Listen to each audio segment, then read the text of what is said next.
Bonjour et bienvenue à nouveau chez Crochet-moi un monde. Aujourd'hui, je vais vous montrer comment on réalise ce point qui est le point noisette, on peut dire aussi le point popcorn. Donc là, je l'ai mis sur la manche de ce petit gilet bébé.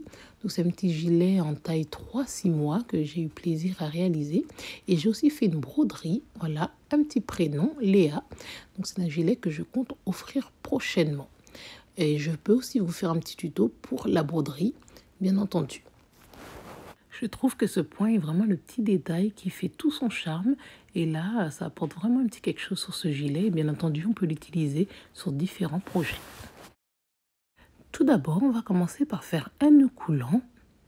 Et ensuite, on va faire une chaînette de mailles en l'air. Donc moi, je fais 20 mailles en l'air. Là, c'est juste un échantillon pour vous montrer. Donc en fonction du projet que vous réalisez, vous faites vos mailles en l'air. Et ensuite, je vais vous montrer comment on fait les petites noisettes.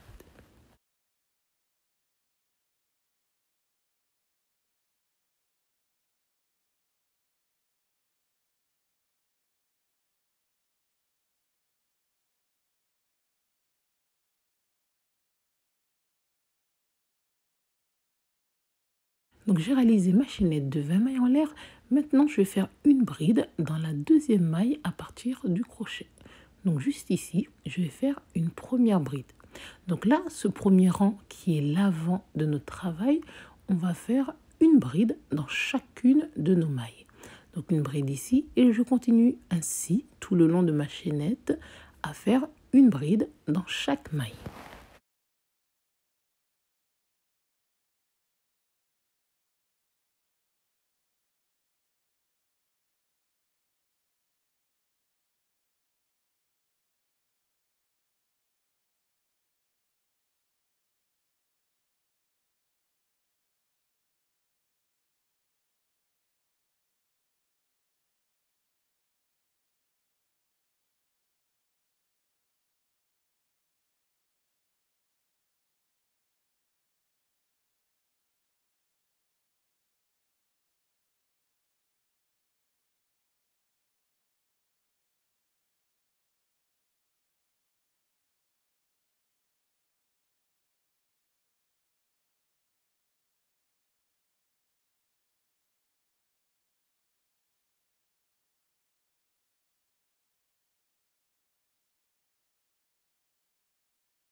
Voilà notre premier rang. Donc notre point sera une répétition de 2 rangs.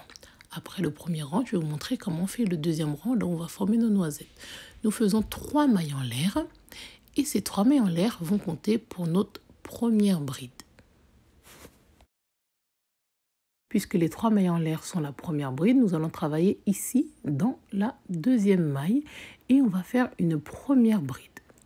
Ensuite, je vais venir faire une deuxième bride. Au total, on a 3 brides puisque la première compte pour une bride. La prochaine maille, je vais faire ma première noisette. Pour ce faire, je commence ma bride comme d'habitude, mais là, je vais passer dans 2 mailles et là, je m'arrête. Je vais insérer mon crochet à nouveau comme pour une bride et encore 2 mailles. À nouveau, je fais mon jeté, j'insère et je passe à travers 2 boucles. Donc c'est comme faire des brides mais sans les terminer et je le fais 5 fois. À la fin, j'aurai donc 6 boucles sur mon crochet. Donc là, si je compte, j'ai mes 6 boucles. Là, je vais pouvoir fermer les 6 boucles ensemble. Donc je fais le jeté et je ferme d'un seul coup les 6 boucles. Ensuite, je vais faire une bride simple dans les 5 mailles suivantes. Donc je vais espacer à chaque fois mes petites noisettes de 5 brides. Bien entendu, on peut faire comme on veut, ça dépend de ce qu'on veut comme espacement entre nos différents points. On peut en faire plus, on peut en faire moins, c'est comme on préfère. Donc j'ai fait mes 5 brides et à nouveau, je vais faire ma petite noisette qu'on peut voir ici de l'autre côté parce que c'est un point qui se réalise sur l'envers et qui ressort à l'endroit. Donc je commence ma première bride sans la terminer et je continue à piquer en passant à chaque fois à travers de boucles pour ne pas terminer les brides jusqu'à ce que j'ai mes 6 boucles sur mon crochet, comme tout à l'heure. Et une fois que j'ai mes 6 boucles, je peux toutes les rabattre ensemble. Donc là, j'en ai bien 6. C'est le moment de les fermer ensemble. À nouveau, je vais réaliser 5 brides simples avant de faire ma prochaine noisette.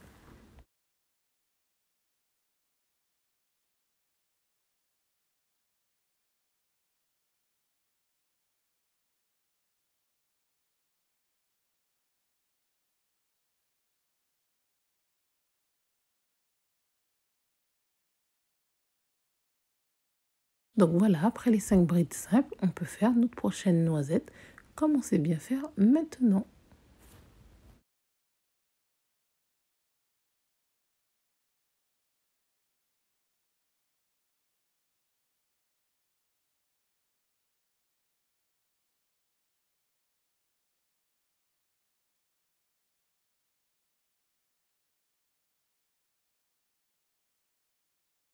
Donc on termine le rang avec des brides simples et on n'oublie pas de faire une bride dans la 3e maille en l'air de nos mailles en l'air de départ.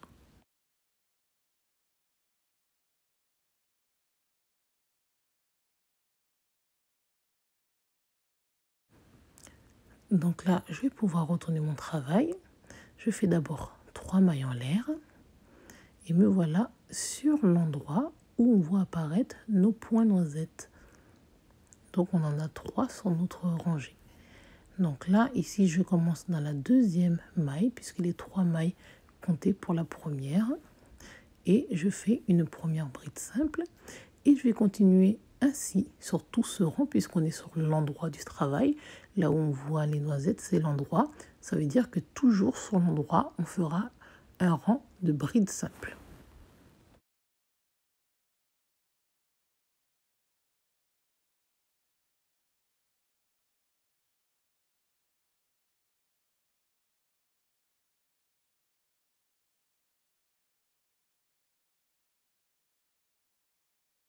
Je suis arrivée au bout du rang et là j'ai mes 3 mailles en l'air de départ.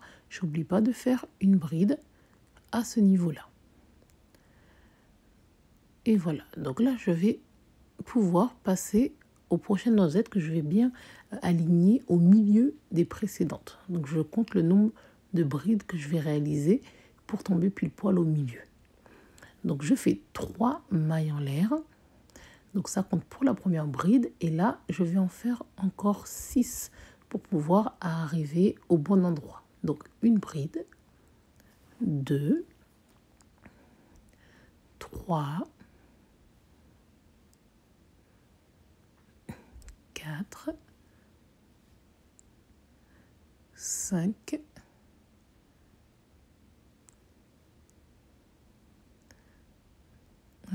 ouais. Non, en fait, c'était 5 de plus, ça fait un total de 6. Donc là, j'ai fait 5 et je vais pouvoir faire ma petite noisette.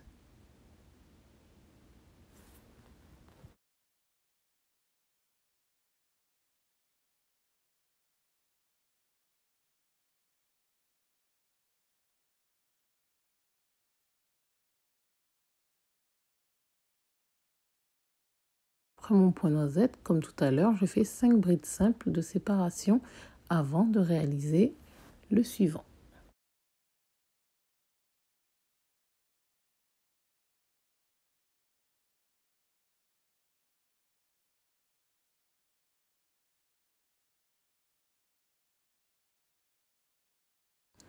Donc là, je vais vérifier. Donc mon point est bien centré par rapport aux 2 précédents. Donc je vais pouvoir continuer. Et là, je vais faire mon prochain point noisette dans la maille suivante. Et on va continuer ensuite, après celui-ci, à faire des brides simples. Et puisque c'est un petit échantillon, sur ce rang-là, il n'y aura que 2 points noisettes. Mais après, bien entendu, sur un plus grand projet, on continue à les espacer de 5 brides. Et il y en aura bien évidemment davantage.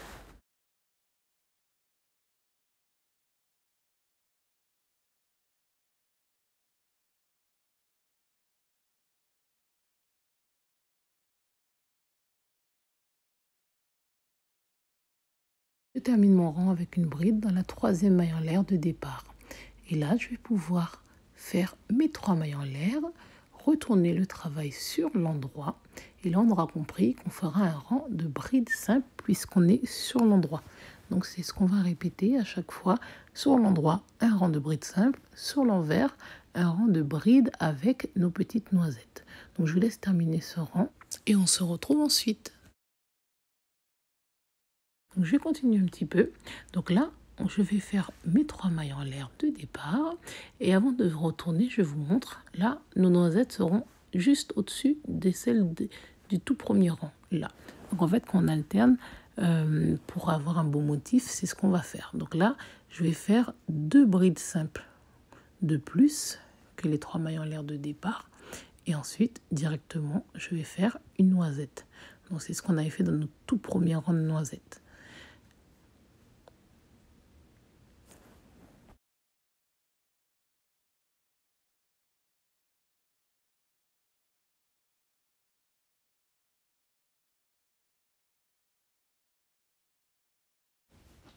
Ensuite, je fais bien entendu mes 5 brides simples et je vais continuer en faisant une noisette supplémentaire. Et sur ce rang-là, on en aura 3 au total, comme on avait fait sur notre premier rang de noisettes. Je vous laisse continuer jusqu'au bout. Voilà notre motif qui s'est bien dessiné. Donc là, on les a superposés au premier rang de noisettes. Et comme on peut voir, les prochaines, elles seront superposées au deuxième rang de noisettes. Donc on n'en mettra que 2. Et on va continuer ainsi. Donc là, je vais vous laisser. Moi, je vais faire quelques petits rangs en plus pour vous montrer le résultat. Et voilà mon carré entièrement terminé. Donc là, on a l'impression qu'il manque une noisette. Mais en fait, c'est parce que c'est qu'un petit carré et un échantillon. Mais sur la manche du gilet, le rendu est encore mieux que sur ce petit carré. Donc voilà, j'espère que ce petit point vous aura bien plu, parce que moi je trouve ça vraiment très très joli et très original, surtout sur un vêtement comme ça rapporte vraiment un petit charme, un petit plus. Donc si ça vous intéresse, je pourrais vous apprendre à faire d'autres points de crochet. C'est des petites vidéos un petit peu plus rapides et je trouve que c'est bien aussi parce que des fois, on réalise des projets, on ne sait pas trop quel point on pourrait mettre pour leur donner un petit peu ce côté un peu original. Donc dites-moi en commentaire si vous voulez apprendre à réaliser d'autres points que celui-ci. Donc là, vous voyez, à l'arrière, c'est vraiment très plat, c'est très joli en fait. On ne le voit même pas. Et là, sur l'avant, ce petit effet bien mignon. Donc j'espère que ce tutoriel vous aura bien plu. Je vous dis à très bientôt sur ma chaîne. Mais surtout, n'oubliez pas de vous abonner, de commenter, de liker cette vidéo. Et voilà, je vous prépare tout de suite une vidéo pour vous apprendre à broder si ça vous intéresse de broder des prénoms aussi sur vos ouvrages.